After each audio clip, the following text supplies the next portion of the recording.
2022 সালে মস্কো ইউক্রেনে পূর্ণমাত্রায় আক্রমণ শুরু করার পর থেকে ন্যাটো সামরিক জোট এবং রাশিয়ার মধ্যে উত্তেজনা বেড়েছে।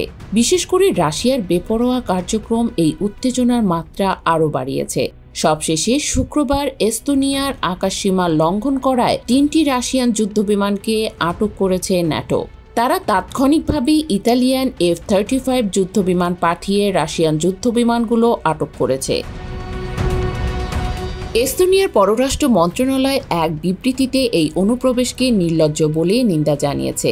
বিবৃতিতে বলা হয়, 3টি রাশিয়ান MiG-31 যুদ্ধবিমান শুক্রবার ফিনল্যান্ড উপসাগরের ওপর দিয়ে অনুমতি ছাড়াই ন্যাটো সদস্যের আকাশসীমায় প্রবেশ করে। বিমানগুলো সেখানে ছিল 12 মিনিট, পরে সেগুলো আটকে ফেলা হয়। গত সপ্তাহে রাশিয়ান ড্রোন পোল্যান্ড এবং রোমানিয়া আকাশসীমা লঙ্ঘনের অভিযোগের পর এই ঘটনা ঘটল। ন্যাটোর মুখপাত্র অ্যালিসন হার্ট বলেছেন, সামরিক জোট তাৎক্ষণিকভাবে প্রতিক্রিয়া জানায় এবং রাশিয়ান বিমানগুলো আটক করে।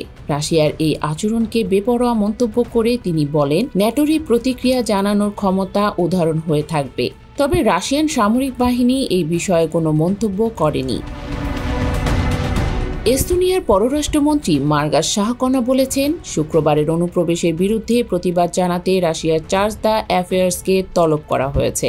তিনি বলেন, রাশিয়ার ক্রমবর্ধমান সীমানা পরীক্ষা এবং আগ্রাসনের সঙ্গে রাজনৈতিক ও অর্থনৈতিক চাপ বৃদ্ধির সঙ্গে মোকাবেলা করতে হবে। মন্ত্রী আরও বলেন, রাশিয়া ইতিমধ্যেই 2025 সালে 4 বার এস্তোনিয়ার আকাশসীমা লঙ্ঘন করেছে। অন্যদিকে ইউরোপীয় ইউনিয়ন পররাষ্ট্র নীতি প্রধান কাজা কালাস এই ঘটনাকে অত্যন্ত বিপজ্জনক উস্কানি বলে বর্ণনা করেছেন। তিনি বলেন, পুতিন পশ্চিমের সংকল্প পরীক্ষা করছেন, কিন্তু আমরা দুর্বলতা দেখাতে পারি না। গত সপ্তাহে পোল্যান্ডের সামরিক বাহিনী জানায়, তারা কমপক্ষে 3টি রাশিয়ান ড্রোন গুলি করে ভূপাতিত করেছে। প্রধানমন্ত্রী ডোনাল্ড ট্রাম্প বলেছেন, 19টি ড্রোন পোলিশ আকাশসীমায় প্রবেশের রেকর্ড করা হয়েছে।